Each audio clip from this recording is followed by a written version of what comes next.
Good afternoon. My name is Brian Lenz, and you're here for part 3 of the blended learning in the NEPF framework series. I am a coordinator in the online and blended learning department in Clark County School District. And with me today is Tambry Tondrick, Executive Director of Operations from Beacon Academy of Nevada. Thank you so much for joining us for this series. So tonight's topic is we've been discussing the 5 domains of blended learning. We started in our first webinar with the instructional rigor, and then we talked about assessment and data. And so tonight we will discuss student agency. All right, and so when we start looking at this domain, one of the first things that is really important, and we talked about this, when we introduced the idea of blended learning, the core concept of this is relationship with students. And so this domain is really important because what is the rapport with students and what is that relationship with the teacher and the students? And so what we really want to start to see is that there's a trust relationship and that it's a supportive relationship and not one that's built on fear and power and demand of respect, right? Those are the things that we want to kind of, you think back to like the mid 80s, early 90s type sitcoms where they make the teachers either look like buffoons or just huge, almost like authoritarian dictators, right? We don't want any of that. And so moving on from that, we want to see that the teacher is building that trust, treating the students fairly and unbiasedly, and that they're able to provide feedback in both directions, right? The learners can give the teacher feedback and the teacher is able to give the students feedback as well to help build that supportive relationship and build a really collaborative classroom. And then when we start looking at the achieving levels, we really want to make sure that the respect for every individual and the whole collective identities of those individuals' communities where they come from are represented in a respectful manner. One of the interesting things about rapport with students is that classroom teacher, whether you're doing this face-to-face, a blended program, or an online program, teachers have to build a rapport with students. And so this isn't going to differ too much from what you would see in a traditional classroom, brick and mortar classroom, or online. Regardless, the most important thing to get the students engaged and learning is that they have a rapport with the teacher and they feel comfortable in that setting. And so I'm not sure where the slide went. It my moved. Computer's messing up. Sorry about that, Tammy. It's okay. I know you were giving me a test to see if I could do it without the slide, and I can talk about rapport with students all day, so I wasn't concerned. But in any case, what you wouldn't want to see is any type of negative relationship going on in the classroom. So, you don't want to see a teacher communicating, being intimidating, shaming, marginalizing groups of students. As we all know, that's not acceptable in the classrooms, and the teachers are aware of that. So basically, when you're looking at a beginning or a developing teacher, the feedback provided at this stage is mainly from the teacher to the student. You're not seeing that two-way discourse. You're not seeing that rapport. And you'll notice a lot, it's evident in that beginning developing class where maybe the teacher has this relationship with maybe 1 or 2 students where you're seeing that interaction, but it's not whole group. You're still noticing some students are reluctant to share opinions, or maybe they're not even asked. And so you really, you're looking for, is there an effort being made to engage the students to know what the learners know, instead of that direct instruction that where they stand and deliver. And if it's in a blended where the kids are just sitting and getting, you want to see that interaction. So what should it look like, as the teacher becomes more comfortable and more familiar with blended learning, Brian? All right, so when we start looking at the upper levels, the practicing and achieving, we really want to see that communication skills are strong between the teacher and the students, and that it's respectful, right? And so that's the key for all of this. And then, does the teacher take the time to know the students on an individual level? What are their identities? What are their backgrounds? Are those considered in the planning, in the activities that are presented in the classroom? And then how strong is the teacher making an effort in the community? And so that's why this is one of the first times that you'll start to see some of the NEPF alignment with the professional responsibilities along with the instructional standards, is because there is some community and families that need to be engaged through this process as well. And then when we start looking at from the student aspect, right, how are they engaged? So this over here on the left is a lot of what the teachers are doing, but there should be some things that you see in the student behavior that reflects a teacher that's operating at a practicing and achieving level. And are the students comfortable in sharing those ideas, who they are and their opinions and their interests, and asking for help from their peers and from the teacher? Or are they afraid to? Like, I don't want to bother, right? That would be a sign that, hey, this teacher may need to work on some relationships if the majority of the students just don't want to ask for support. What structures are in place for the feedback to be not only timely and meaningful, but impactful for each individual student? So one of the things that I really like to do when I was a full-time online teacher is I had my canned comments, right? It helps speed up the grading, but I'd also have to be careful not to just use those, because then it just becomes just that, a canned comment, and the students pick up on that. Oh, I get the same thing every time. So you have to sprinkle in some individual responses in between those, right? Same in a brick and mortar classroom. You can have those set things, but what practices and structures does the teacher have to ensure that there is some individualized feedback being provided when appropriate? And then, are there anything in the class that helps them form their collective identity, that sets it apart, that they all can build this classroom culture together around? Is it a morning meeting? Do they have class projects? What's the thing that sometimes in elementary schools, those callbacks, right? If it's a funny callback that's specific to that classroom, that could be a part of it, right? That's one routine that they all share. And then, how are the students being treated, right? Not only by the teacher, but also by their peers. Right? So that's another good distinction when you start looking at practicing and achieving is, okay, yeah, this is really great on a teacher to student level, but where are we at with student to student? And that may be where an administrator might want to start making some differentiation between those two levels. Is, okay, we got a great teacher student, let's start working on our student relationships. So some of the guiding questions you can ask, as you're doing an observation in a blended classroom. I really like number 2, because when you're observing a blended classroom, it is different. So what routines and rituals do you see that allow for the relationships to build in the classroom? How has the teacher built that in to the program? Another one I really like over here is asking the students, about their teachers. Do they think the teacher's fair? Does the teacher care about them? Student feedback is always important. And do you see the teacher interacting with students? What's happening in the classroom? How do they communicate with the students? Is it, light? Is it instruction? Like, are they positive? Are they encouraging? Are they motivating students?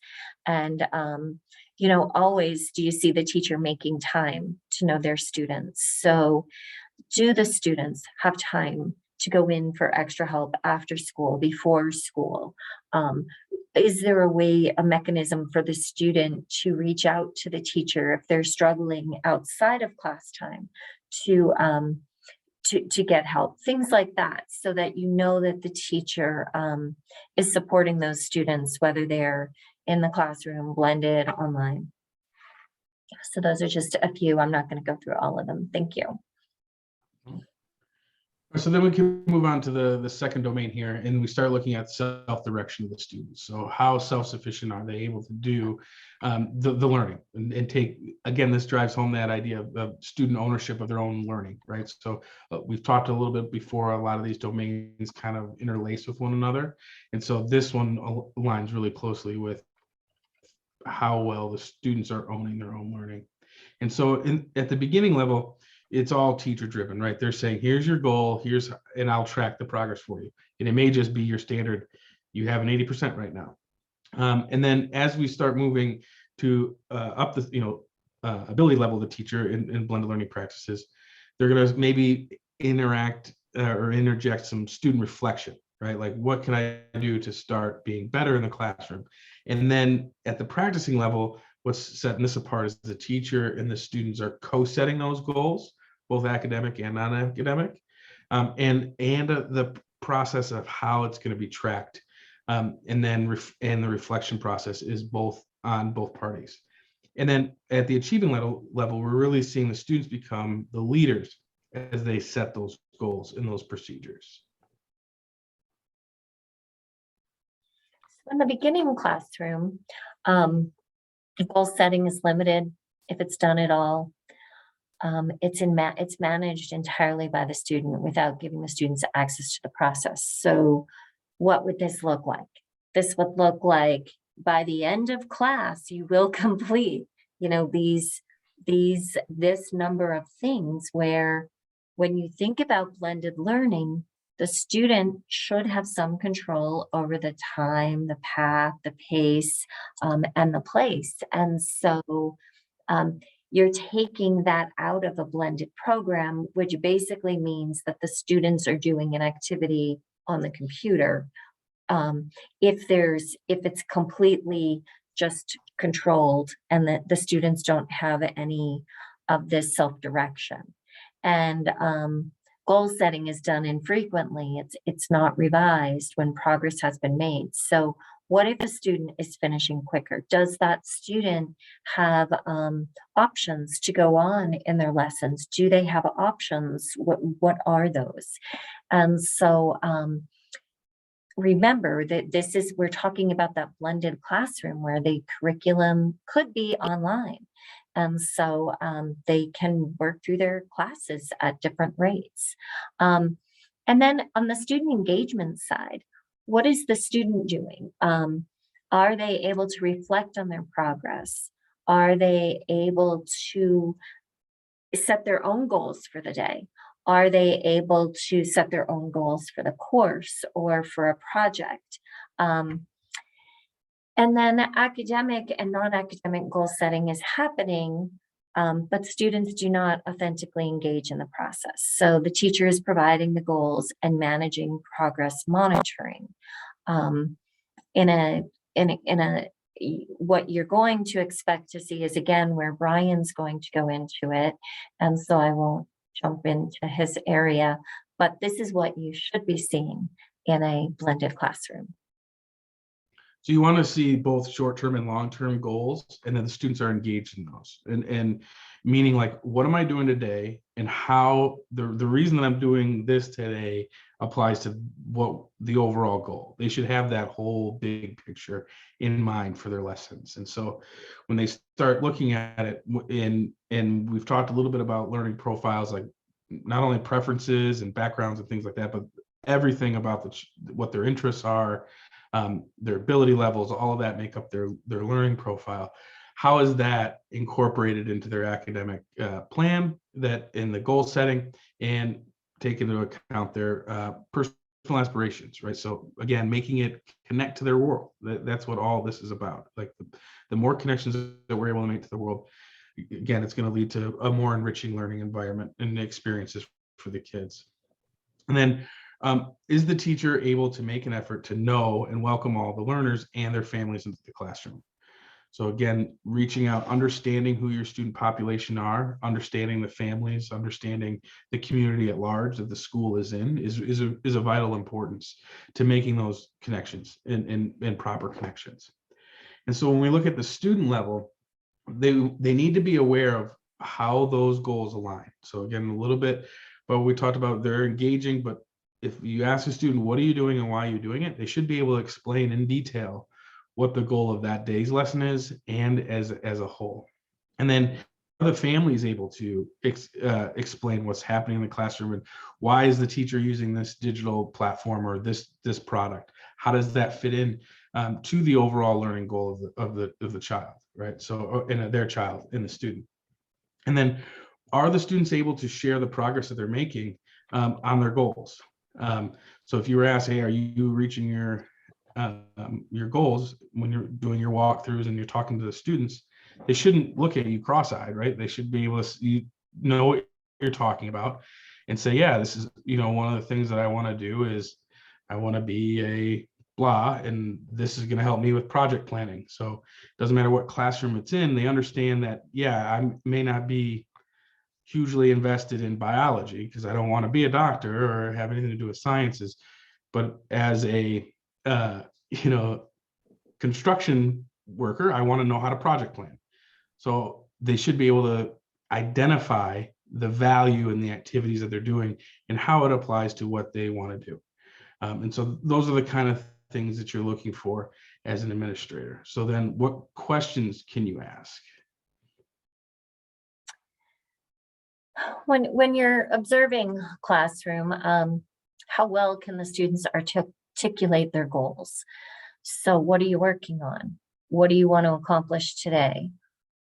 What's the purpose? Why are you taking this class? What made you choose this class? Those type of things. And just again, talking to the students. And then, are there structures that exist for reflection on progress towards meeting the goals? So what are you seeing? How are the teachers measuring progress towards goals? How are the students measuring their progress towards goals? Do they have long-term goals set up, short-term goals set up? How do they get there? How do they track it, document it, things like that? Do the students seem motivated by their goals, or do the goals seem teacher directed? And so when the student is setting the goal, oftentimes they have a purpose for it. So we at Beacon, we do a lot of goal setting. It happens every single period that they're on campus. Our students don't come in every day. So when they're on campus, it's very important that they goal set so that they know what they need to do when they're not on campus. And so they sit down with a teacher, and we actually have a step card where it's a student teacher education plan, and they really talk about how they're going to meet that goal. And many of the students have goals to finish a course even early, like 3 weeks early, so they can be enrolled in another class and try to earn extra credits that term. So when you're starting to look at a more achieving type of level and the practicing, you do see these structures in the classroom. At the beginning level, you're not seeing as much of this because the teacher's doing the goals for the student. And that's when the students are sometimes just like, I don't know why I'm doing this. I just got to do it. My teacher told me to do it. So having that buy-in, we have found that setting the goals with the students, getting them to help with the long-term goals, trying to incorporate their interests and needs in classes like English, helps tremendously because then they're interested in the topic. And so it's really just sitting down and working with the students, setting those goals. And so when you're observing, it's asking those questions. What's going on? What are the students doing? What are the teachers doing? Is this apparent that this is happening in the classroom?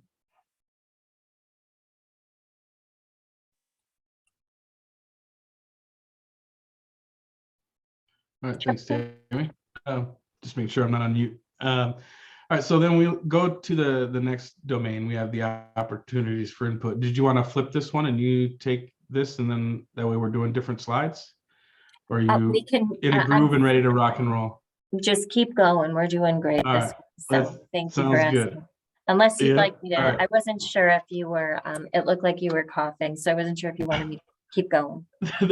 No, that's exactly what was happening. So yeah. All right. So here with this domain, we have the opportunities for input. And so really we want to make sure that the students do have an opportunity to have input on the learning that is taking place in the classroom. And so at the very beginning level, again, you're seeing a common theme here. The teacher is making all those decisions, right? There's no room for student input whatsoever. And then in developing, maybe every once in a while the students get to pick, but it's not of anything of real importance, right? It's, hey, this is the homework. Did you want to do this or did you want to do this, right? But it's always the same choice, right? Did you want to draw a comic or do you want to write a paragraph, right? Very, very, very low risk or importance on that decision. And then so as you move to the practicing and achieving, you're going to start to see that, hey, the students are actually, this is how we're going to drive this whole unit, right? We're going to work towards this type of project, like a high stakes decision. And then the experiences and how it's going to be demonstrated for their mastery at the end is going to be of the student choice as well. And maybe that happens every once in a while. At the achieving level, that's happening almost all the time, very frequently, that they'll be able to pick what they're doing, why they're doing it, and how they're going to demonstrate their mastery. So again, with the beginning and developing, students, when you start looking, are the students engaged? The students really don't know why they're doing something. You get those standard rote answers. I don't know.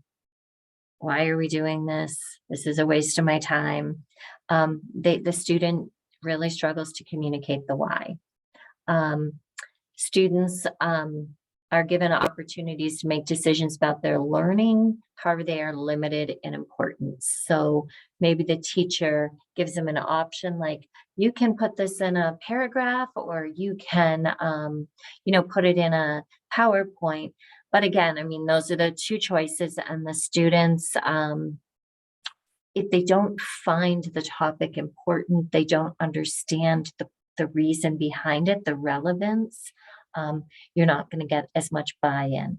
And little or no effort is made to engage with and know the learners and their families. So the teachers, the students walk in, they're given the assignment and they do their lesson for the day. There's just no rapport. And so again, this is a beginning and a developing, and in my opinion, this really makes or breaks a blended learning experience. The students really need to have that rapport with their teachers. This is what sets the teacher apart from the computer. You absolutely need the teacher to build that rapport with the students. And if the students feel that the teacher cares, and I know I'm telling you nothing that's new to you, then the student's going to work for that teacher. And so student agency to me is critical to the success of the teacher, the student. It's just everything builds from that relationship. And so we would hope if you're having a teacher at the beginning or developing, this would be something where I, as an administrator, would really place a lot of emphasis and focus on developing that teacher to get them more to the next slide, where the student, where the teacher is practicing and achieving and working more with those students. Yeah, so when you start to look at it, right, there has to be some flexibility at the student progress, right? Because it's going to vary based on the individual student and the goals that they have set. And so there needs to be some sort of structures in place that allow that to happen without learning being completely derailed. And so on the teacher end, what are those structures? Those are the kind of conversations you can have with your teachers. How do you allow this to happen? And they should have some good conversation with you around those structures. And then how are the students learning the information? And so this is one of the biggest things with digital learning is teachers have to be comfortable with giving up a little bit of control, right? They're no longer just the deliverer of all the knowledge in the room and in the class. So are the students able to learn from other sources, right? Whether it's their peers, people in the community, digital content, and in oh, wow, now I'm stuttering, but yeah, the any kind of source outside of the teacher. And then are they able to have varied environments to learn in? So both inside and outside the primary classroom. It doesn't always have to be just right there, right? So this is like your field trips and maybe virtual explorations or different kind of things like that think outside of the box a little bit to provide a unique learning experience for the students.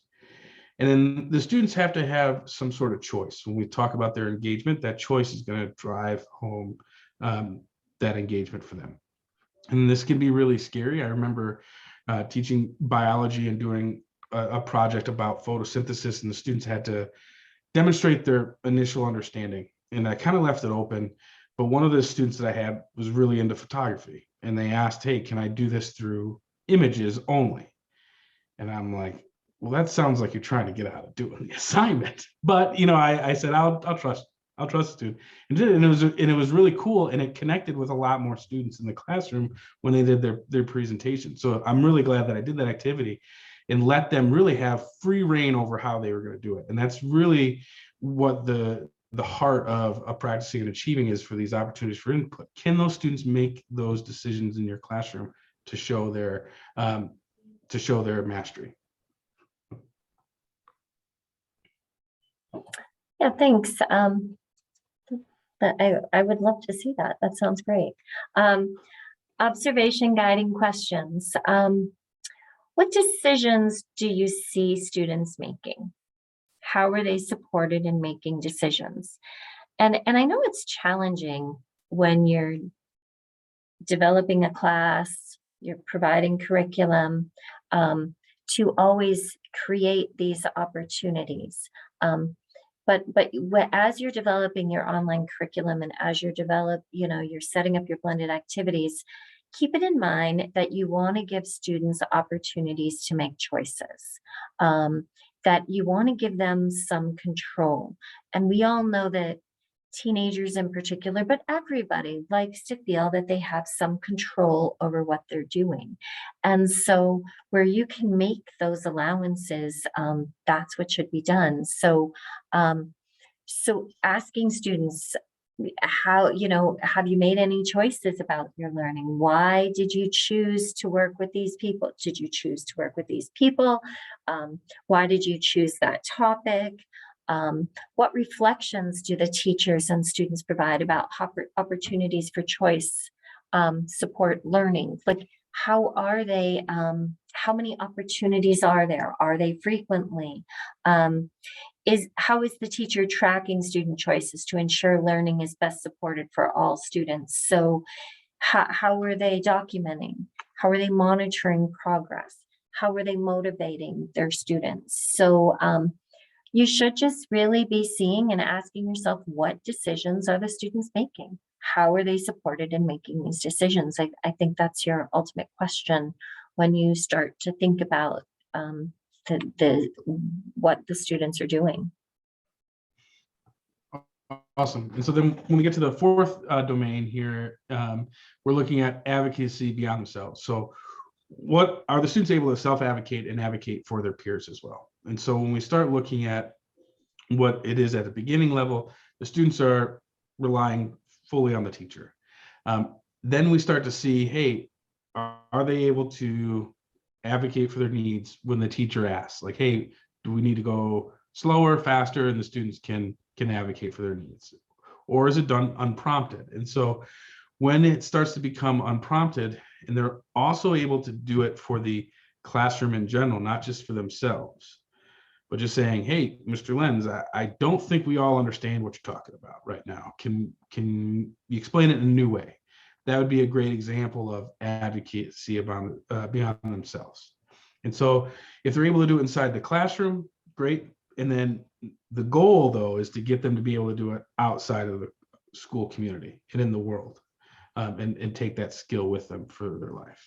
So then here we go with a deeper dive into the beginning and developing level. Okay, so you want to ask yourself, is student advocacy evident?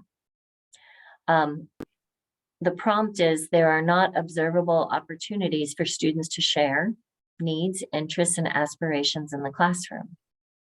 So if these aren't observable, then obviously student advocacy is not evident.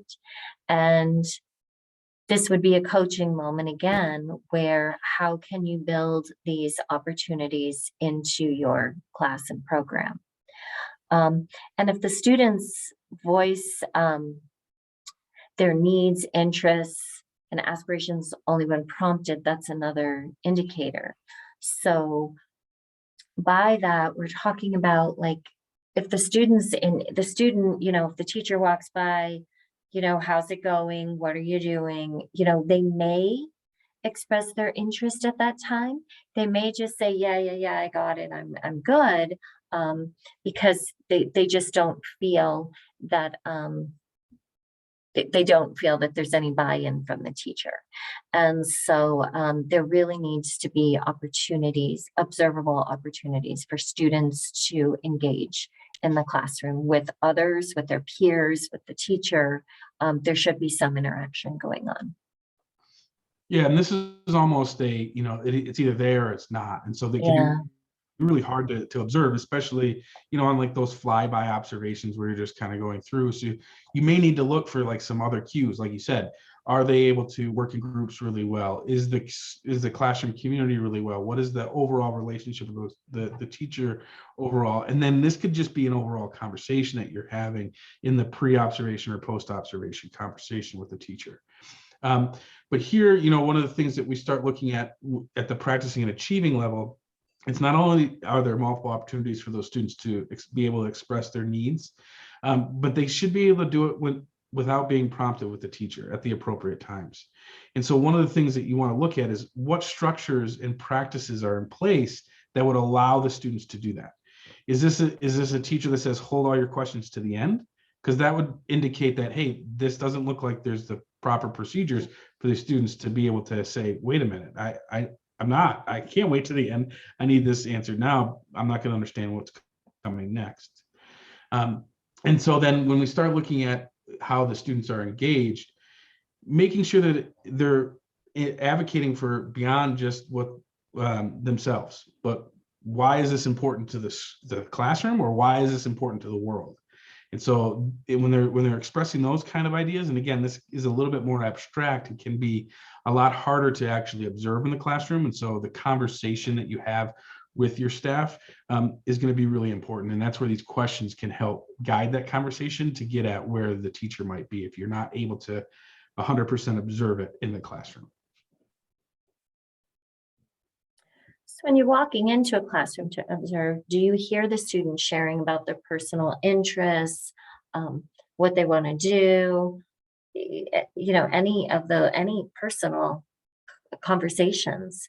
Do you see processes or structures, practices that support students in self-advocacy? Are there any resources, available for the students to access as they need them? Students, are they given learning experiences, opportunities? Are they encouraged to pursue their interests and aspirations through personal goal setting? And so again, like Brian was saying, this is really evident if it's in the classroom or not. And so when you walk in, to observe, you should see students supporting each other, their community, and or the world in self-advocacy. And if you don't, then this is another area that we need to focus on as administrators. All right, and that brings us to the end. And then we have 2 more sessions in the series, going over domain 4 and 5, and aligning that to the NEPF on February 8th and March 8th. So those Tuesdays in the next upcoming months. We hope to see you there. If you're watching this and you have questions, you can contact myself or Tammy, and there is our contact information again. So please feel free to reach out, and we'll be happy to help in any way that we can. Absolutely. We look forward to that. So thank you.